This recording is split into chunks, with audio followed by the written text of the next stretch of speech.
Army chief کی approach اور ان کی سوچ کو کہ ان کا نقطہ نظر بالکل مختلف ہے باقی لیڈرشپ سے، باقی لیڈرشپ کا نقطہ نظر مختلف ہے۔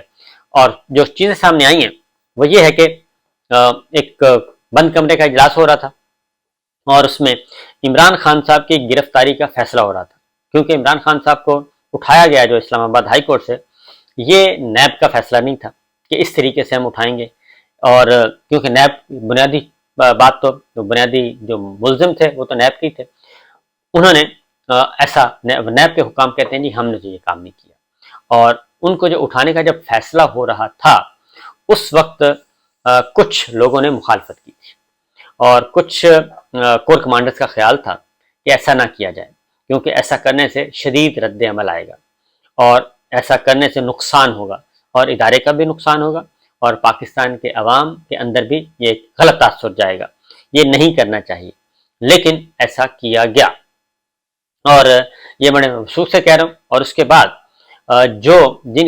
جن کا خیال تھا کہ رد عمل شدید آئے گا اور ان کا خیال درست ثابت ہوا اور رد عمل واقعی شدید سا آیا، اور اس میں شرپسندوں نے بھی خوب فائدہ اٹھایا، اور ایک جو رٹ قائم تھی، ایک جو بھرم قائم تھا، وہ بھرم جو ہے وہ ختم ہو گیا، اور اس بھرم کو دوبارہ واپس لانے کے لیے بہت اہم کام کرنا پڑے گا، اور اس کے لیے دوبارہ عوام سے جڑنا پڑے گا افواج پاکستان کو۔ جب تک افواج پاکستان کو عوام کے ساتھ نہیں جوڑا جاتا تب تک یہ حالات اسی طرح رہیں گے اور رٹ جو ہے وہ قائم نہیں ہو سکے گی، اور یہ بہت بنیادی مسئلہ ہے، کیونکہ 75 سالہ تاریخ میں کبھی ایسا نہیں ہوا کہ پاکستان کے عوام وہ خواہ سازشی ہوں یا غیر سازشی، کسی نے بھی ایسا کوئی کام نہیں کیا۔ 77 کی تحریک بھی چلی تب بھی ایسا نہیں ہوا، تو اب آخر کیوں ہوا ہے؟ اس میں تحقیقات کے لیے جو کمیٹی تشکیل دی گئی ہے، میرا خیال ہے کہ اس پہ جوڈیشل کمیشن زیادہ سوٹ کرے گا۔ اس کی وجہ ہے کہ پاکستان تحریک انصاف مکمل طور پہ انکاری ہے، اور انہوں نے کہا ایسا کچھ نہیں، ہماری طرف سے کوئی کال نہیں تھی۔ تو پھر وہ کون لوگ تھے؟ اصل مسئلہ یہ ہے، کیونکہ اس سے فائدہ کون اٹھا رہا ہے، اس کا بیانیہ کون بنا رہا ہے، بنیادی چیز یہ، اس کا بیانیہ سارے کا سارا گورنمنٹ بنا رہی ہے، حکمراں اتحاد۔ کل جو گزرا دن ہے 18 پریس کانفرنسیں ہوئیں اسی ایک مسئلے پہ، اور جس کو جناح ہاؤس قرار دیا جا رہا ہے اس کے بارے میں جب چیزیں سامنے آئیں تو پتہ چلا وہ جناح ہاؤس یہاں پہ تو قائد اعظم محمد علی جناح کبھی رہے ہی نہیں، اور صرف انہوں نے خریدا تھا، اور خریدنے کے بعد وہ قبضہ بھی نہیں لے سکے، اور یہ پھر مختلف پہلے پنجاب گورنمنٹ نے لے لیا، پنجاب گورنمنٹ سے کسی اور کے پاس چلا گیا، پھر وہاں سے ڈیفنس کے پاس چلا گیا اور یہ واپس نہیں آیا، اور یہ اس میں کبھی قائد اعظم محمد علی جناح قیام پذیر ہی نہیں ہوئے، اس لیے اس کو جناح ہاؤس کا نام دینا وہ کہتے ہیں از خود۔ میں دیکھ رہا تھا بہت پروفیسر حسن عسکری رضوی صاحب، اوریہ مقبول جان صاحب، ایاز امیر صاحب، وہ بھی ساری ہسٹری بیان کر رہے تھے اس کی، تو لہٰذا یہ ایک چیز بڑی سالڈ اور ویلڈ ہے۔ اب اس میں جن لوگوں نے اختلاف کیا تھا کہ عمران خان صاحب کے ساتھ ایسا کچھ نہ کیا جائے، ان کو گرفتار نہ کیا جائے، تو اس میں حصے دار نہ بنا جائے، کہ گورنمنٹ جانے اور ان کا جانے کام، لیکن وہ فیصلے پہ حاوی آ گئے جو کہ عمران خان صاحب کی گرفتاری چاہتے تھے۔ اس کے بعد جو رد عمل آیا وہ ہمارے سامنے ہے، اس کو کوئی روک نہیں سکا، اور اس میں یہ منظم غیر منظم کچھ بھی کہیں لیکن آیا۔ عمران خان صاحب اس کی نفی کر چکے ہیں مکمل طور پہ، اور کہ جی یہ ہم نہیں تھے، اور مجھے لگتا بھی ہے کہ یہ جس طریقے سے اس کا فائدہ اٹھانا چاہ رہا ہے حکمراں اتحاد، ایسے لگ رہا ہے کہ جیسے پہلے سے سب کچھ پلان کیا ہوا تھا۔ میں نے ایک اور بات ہوئی میری، وہ کہتے ہیں پراسرار طور پہ تمام رکاوٹیں کافی دیر پہلے تک ہٹا لی گئی تھیں، کافی دیر پہلے تک، اور 3-3:30 بجے رکاوٹیں ہٹا دی گئی تھیں، بیریئر ہٹا دیے گئے تھے۔ یہ کون کر رہا تھا؟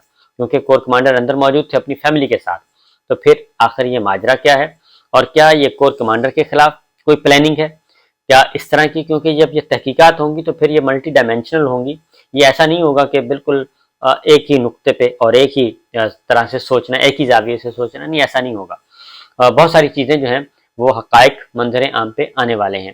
اب اس ساری صورتحال سے جو اصل معاملہ ہے وہ ہے زلم خلیل زاد ہیں، ڈپلومیٹ ہیں اور عالمی سفارتکار ان کو کہا جاتا ہے، بڑے منجھے ہوئے ہیں، اور افغانستان کے معاملے میں وہ پاکستان کے ساتھ بہت زیادہ اٹیچ رہے، اور پاکستان کے ساتھ دورے بھی کیے جب افغانستان کا مسئلہ حل کروانے جا رہے تھے جب غیر ملکی افواج کا انخلا تھا. زلمے خلیلزاد اور خصوصی امبیسڈر تھے وہ پاکستان افغانستان کے ایشو پہ امریکہ کے، وہ مسلسل واچ کر رہے ہیں ساری سچویشن کو.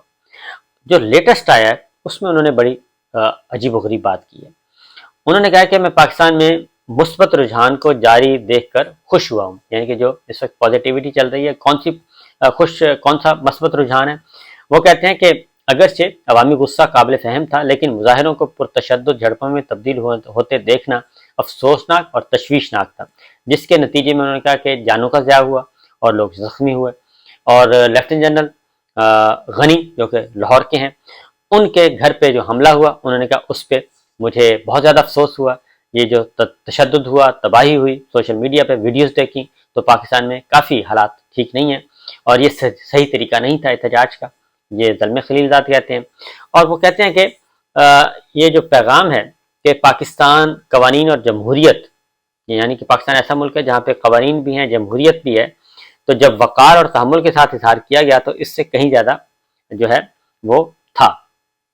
اب ایک اور چیز ہے، انہوں نے ایک اور بات کی. انہوں نے کہا جی پاکستان میں امید کی جو نشانیاں ہیں، امید کی کرنیں ہیں. انہوں نے کہا سپریم کورٹ کا جو فیصلہ آیا ہے وہ، اور اسلام آباد ہائی کورٹ کا جب فیصلہ آیا اور عمران خان کو رہائی کا جب حکم ملا اور فوج کے اندر کچھ لوگوں کی بھاری ہاتھ سے زیادہ رسائی اور اس کے خلاف بڑھتی ہوئی مخالفت، یہ اس پہ انہوں نے تشویش کی ہے.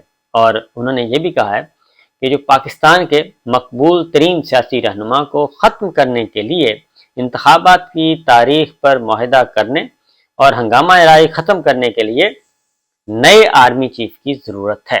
یہ زلمے خلیلزاد کہہ رہے ہیں کہ یہ ساری صورتحال کو معمول پر لانے کے لیے نئے آرمی چیف کی ضرورت ہے پاکستان کو. اور انہوں نے ایک اور بات بھی کہہ دی. انہوں نے کہا کہ کسی نئے اور سیاسی طور پر غیر جانبدار کو اس بارے میں کردار ادا کرنا چاہیے اور قدم رکھنا چاہیے. یعنی نئے آرمی چیف کو آنا چاہیے اور نئے آرمی چیف آئیں اور صورتحال کو معمول پر لائیں اور انتخابات کروائیں. اور آگے جا کے وہ کہتے ہیں کہ میں جن منیر سے مطالبہ کرتا ہوں کہ وہ مستعفی ہو جائیں وسیع تر مفاد میں، قومی مفاد میں. تو یہ انہوں نے ٹویٹ کی ہے کہ آخر یہ کھچڑی کیا پک رہی ہے.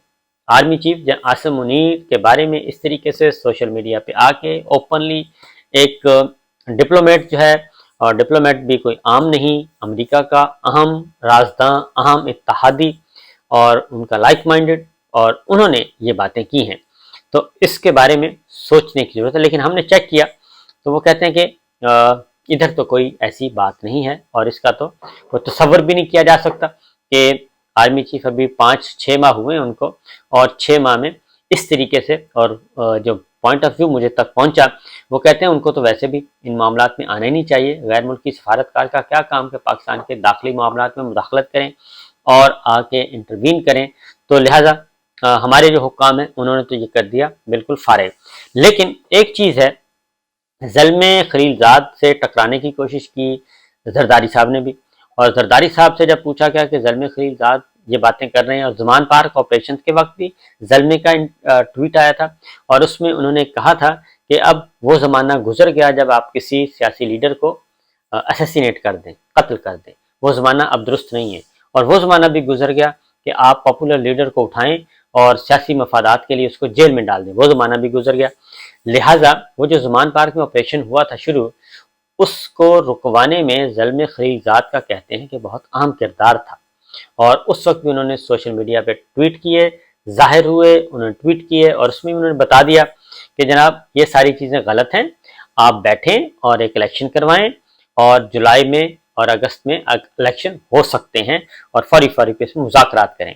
اس کے بعد مذاکرات ہوئے بھی لیکن ناکام ہو گئے. اب آرمی چیف سے وہی زلمے خلیلزاد استعفے کا مطالبہ کر رہے ہیں. تو میرا نہیں خیال کہ ایسی کوئی چیز ہے، لیکن یہ چیزیں انہوں نے سوشل میڈیا پہ بھی ڈال دیں. اجازت دیجیے، اللہ حافظ.